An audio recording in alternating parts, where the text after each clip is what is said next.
once again, Christian greetings to all our valued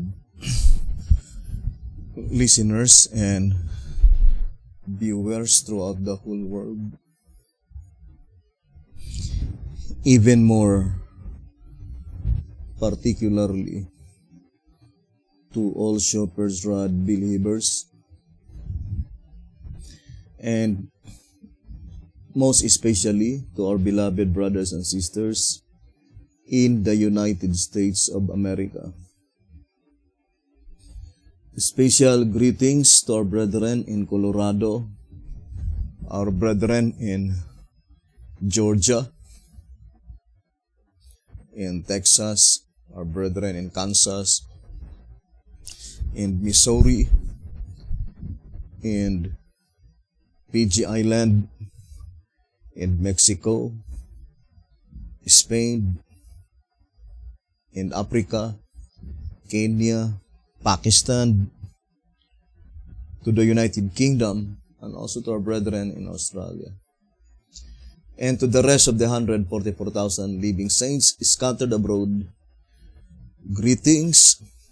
May the good Lord bless you, brothers and sisters. This is our episode number 46 on the subject, the chronological order of events, upon the special request of our beloved brother Steve and sister Corinne, and to the rest of the brethren who are listening and viewing this program. May the good Lord bless you, brothers and sisters. Now, I would like to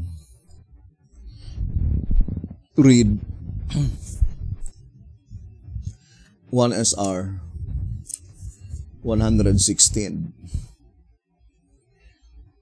It says, why would God make a double prophecy for the same thing? Because the old prophecy, the type, only gives the details from the beginning of the third angel's message to the fulfillment of Ezekiel 9.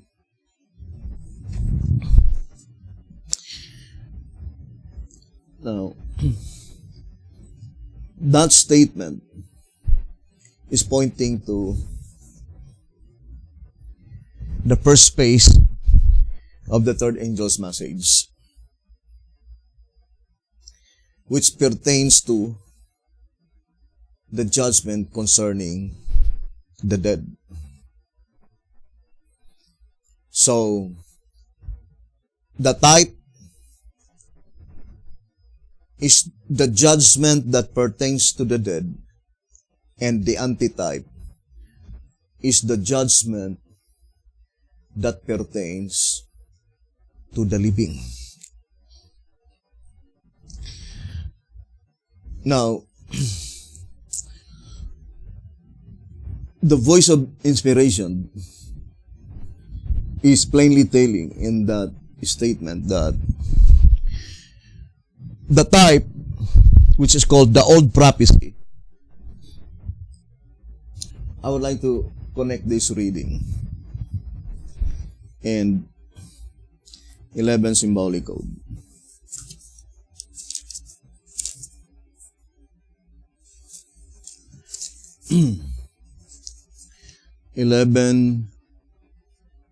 Symbolic code number 3, page 9. Let us read this statement. Now they are fully awake to the fact that they had been mistaken in their belief that the message of the judgment for the dead was sufficient to carry them to the end.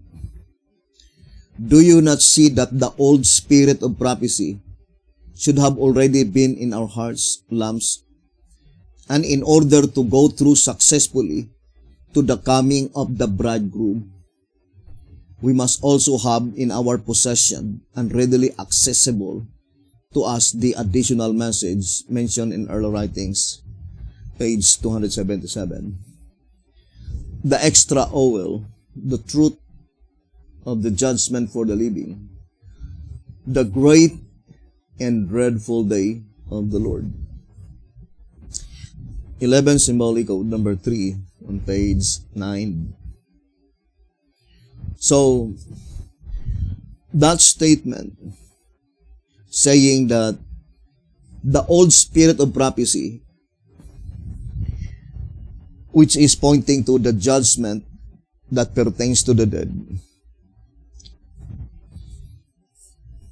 is perfectly corroborating to the statement in 1SR, page 116,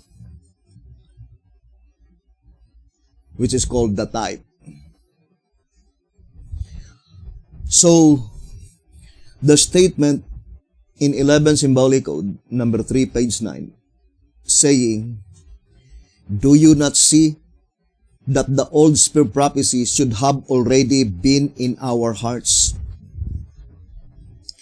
This illustration that the old spirit prophecy should have already been in our hearts can only be understood that the entire proceedings concerning the judgment that pertains to the dead, we already completely understood. And that is pertaining to the book of Daniel. Because the book of Daniel is pertaining to the judgment concerning the dead. Here in track number 3, on page 49, it says, but the cleansing of the sanctuary at the end of the 2,300 days, according to Daniel 8:14 and Daniel 7 verse 9 and 10, applies directly to the judgment among the dead. Track number 3, page 49. So, the book of Daniel is directly addressed to the judgment concerning the dead. So, the illustration that the book of Daniel is completely open indicates that the entire proceedings that pertains to the dead is completely understood. And that what it means by the wise virgins, that the old spirit of prophecy. What is the old spirit prophecy? In 11 symbolic code 3:9, the judgment that pertains to the dead. So the statement that the old spirit prophecy is in our hearts, meaning we completely understood the entire proceedings of the judgment that pertains to the dead. And that is what it means by the book of Daniel is completely opened. So, the statement in 1SR 116 saying, why would God make a double prophecy for the same thing?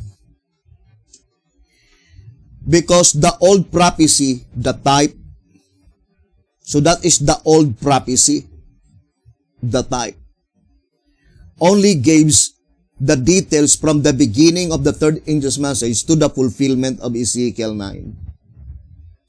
So what is the beginning of the third angel's message? The judgment that pertains to the dead. So the fulfillment of Ezekiel 9 can be easily understood that that is the end part of the judgment that pertains to the dead. From 1844. But we need to distinctly separate the proceedings in the holy place and the proceedings in the most holy place. So, here in 2SR 221, let us read again the statement. 2SR 221, summary of commencement and termination of seals. The first seal covers the entire period from Adam to the flood. The second seal from the flood to Abraham. The third seal from Abraham to Christ. The fourth seal from Christ to 1580. And the fifth seal from 1580 to 1755. Then it says, the sixth seal from 1755 AD to the fulfillment of Ezekiel 9. Now, let us now compare the statement in 1SR 116 saying, from October 22, 1844, the beginning of the third angel's message, which is called the Old Prophecy, only up to the fulfillment of Ezekiel 9. But 2SR 221 began on November 1, 1755. The Lisbon earthquake, the commencement of the sixth seal. And it says, from 1755, also up to the fulfillment of Ezekiel 9. This one is 1SR 116. This one is 2SR 221. They have different beginnings, but the end part pointing to the same event, fulfillment of Ezekiel 9.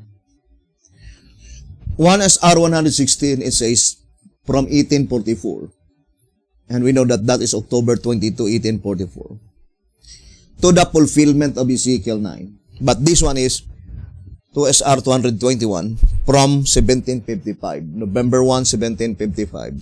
Also ended to the fulfillment of Ezekiel 9.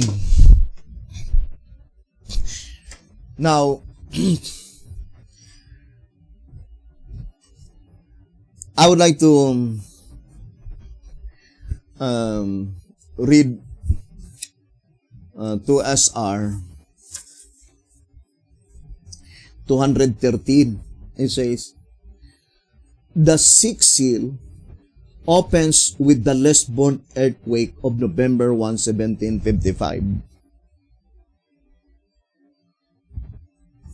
Now, I would like to read again the statement in track number 5, page 34. It says, track number 5, page 34. In the main, however, the trumpets and the seals portray an event which is future from John's time and which takes place in heaven, although they also portray kindred events. Of these related events, some are contributory and some are consequent to the main prophetic event. The former naturally precede and the latter naturally follow it historically. So, to repeat again, both the subject of the seven seals and the seven trumpets. Let us distinctly separate the kindred events, the related events, the contributory events, and the consequent to the main prophetic event. And the main prophetic event.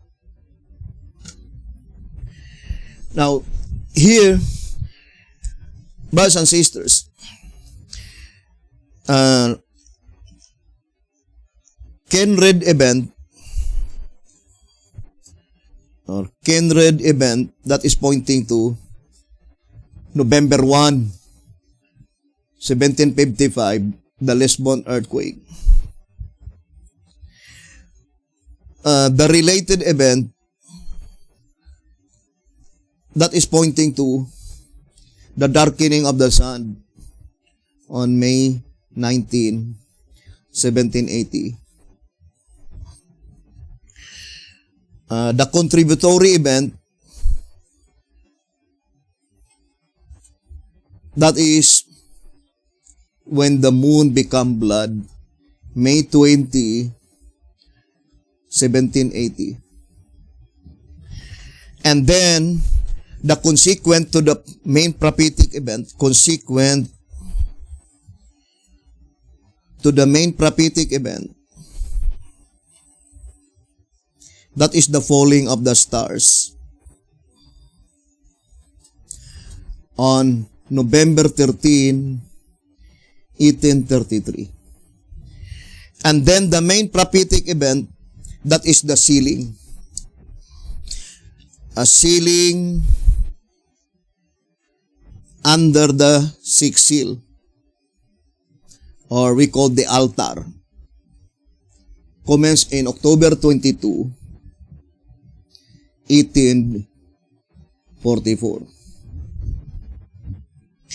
So this statement in 1 SR 116, it is pointing to the main prophetic event under the sixth seal. From 1844 up to the fulfillment of Ezekiel 9.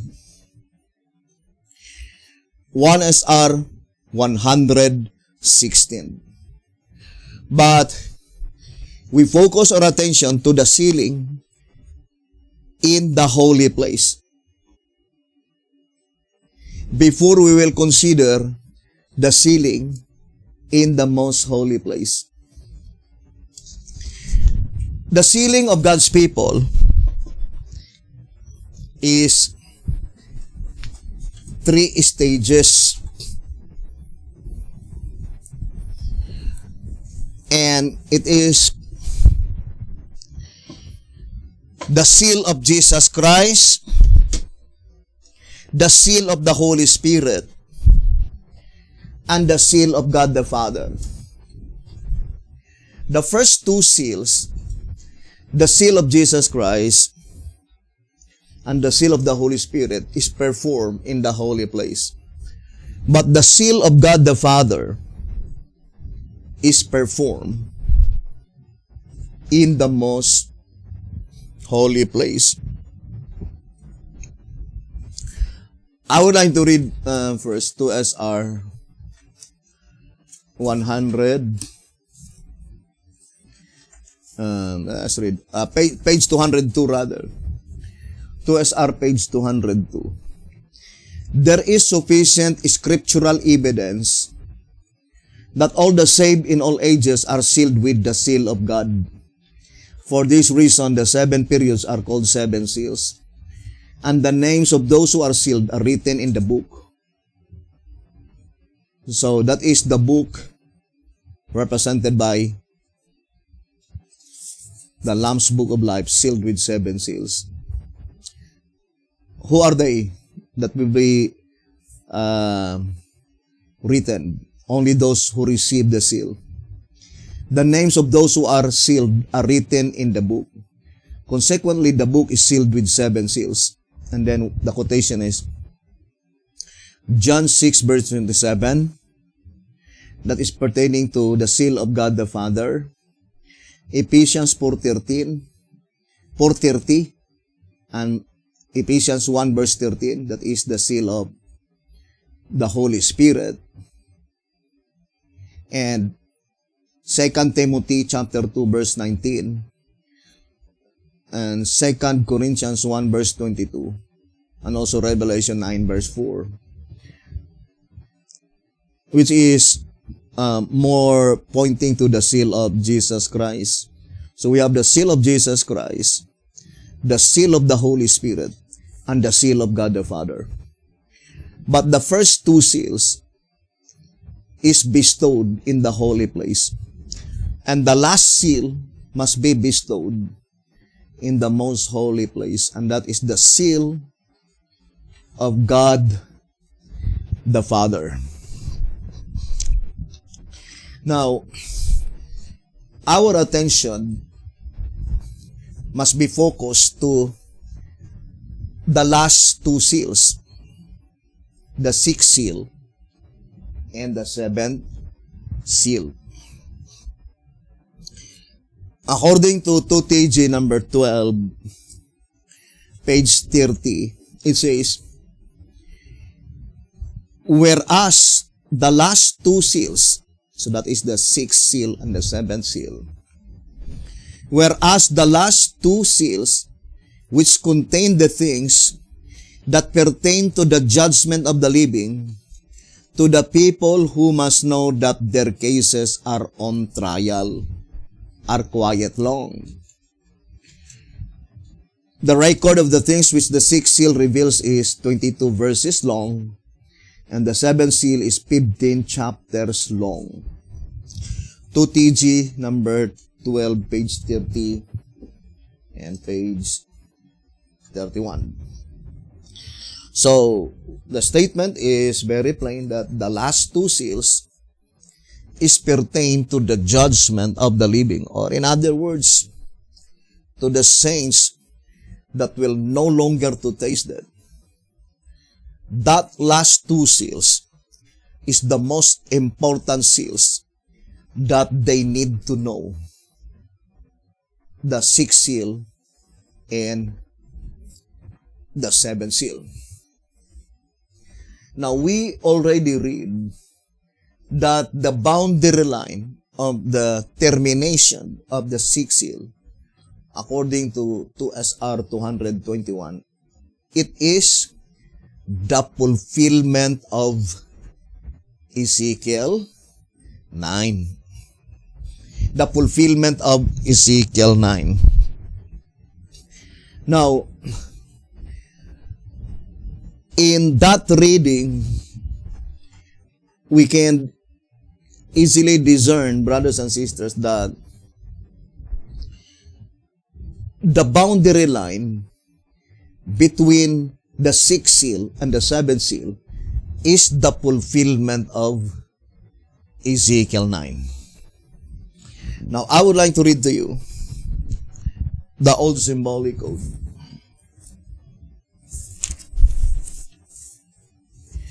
In 2 Symbolic Code 5 and 6, page 10.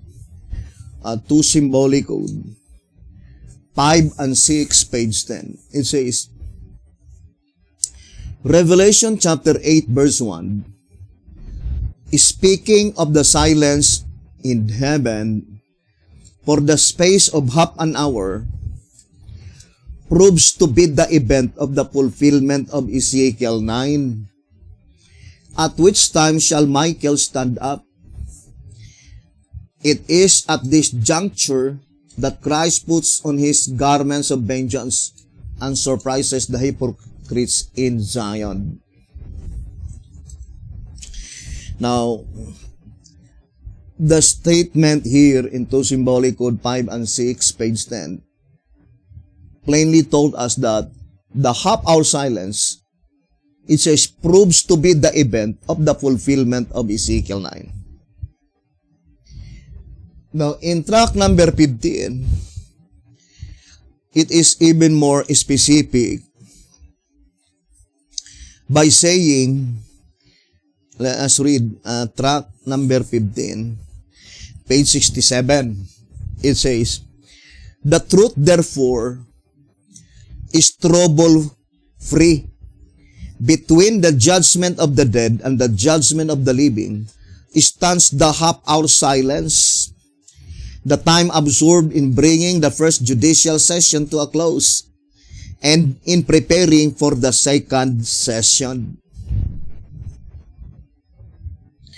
Although it points out to the proceedings in the most holy place. But the same procedure or method employed by God in the holy place, that the boundary line between the judgment that pertains to the dead and the judgment that pertains to the living is the half-hour silence, according to that reading, track 15, page 67. And according to Symbolic Code 5 and 6, page 10, it is called the fulfillment of Ezekiel 9. So the half-hour silence is called the fulfillment of Ezekiel 9. Now, let us now study closely. If all the fulfillment of Ezekiel 9, there is half-hour silence. For example, let us go to the chart of BT Hotep on the 12 figurative months. September 16, you can see the fulfillment of Ezekiel 9, expiration of 5 symbolical months. Now, this is called fulfillment of Ezekiel 9. The expiration of the 5 symbolical months. But there is no half-hour silence here. So let us distinctly separate the fulfillment of Ezekiel 9, which is the half-hour silence, and the fulfillment of Ezekiel 9 by which there is no half-hour silence. Now, the fulfillment of Ezekiel 9 by which there is half-hour silence indicates that that is the time by which the judgment, there is a judgment that is passed, and then before the proceedings to the next proceedings, there must be half-hour silence first.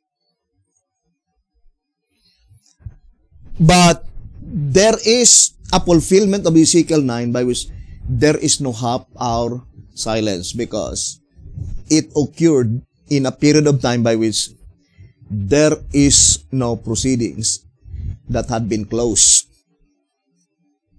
So, the half-hour silence by which it is called the fulfillment of Ezekiel 9 is only pointing to the time when the proceedings in the holy place is closed.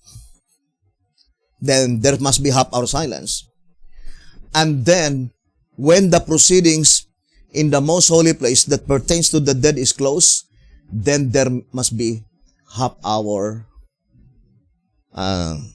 silence. But if there is no proceedings that is closed, and it is called the fulfillment of Ezekiel 9, therefore, there is no half-hour silence in that fulfillment of Ezekiel 9. And the example is this one. September 16. Then you can see fulfillment of Ezekiel 9.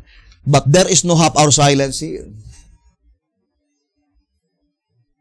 So, why there is no half-hour silence? Because there is no proceedings that had been closed at that time.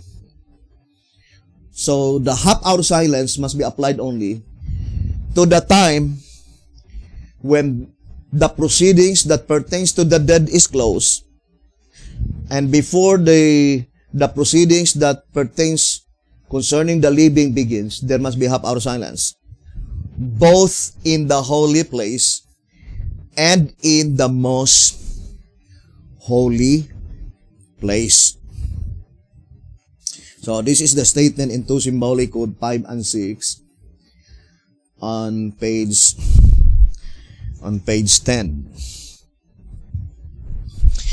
Now let us go back again to track number 15. Page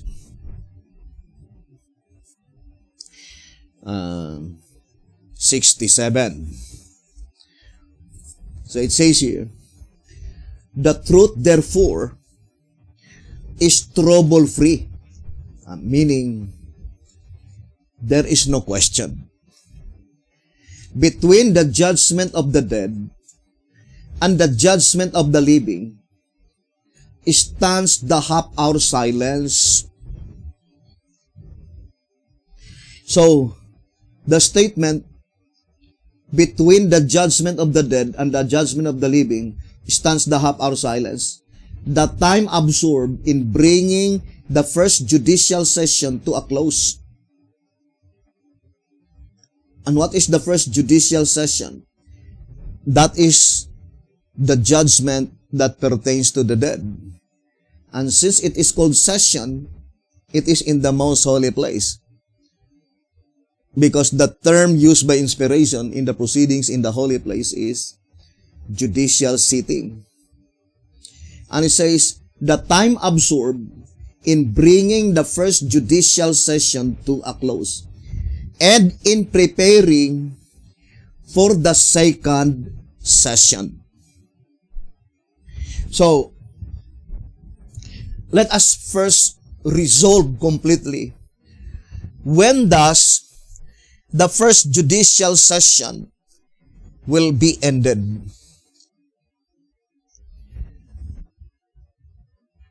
And when does the second judicial session will commence? So it is very important to have a complete understanding concerning that portion. But we will continue that subject on our next episode. And hoping that you will continue listening and be with this program. May the good Lord bless you and have a beautiful, wonderful evening.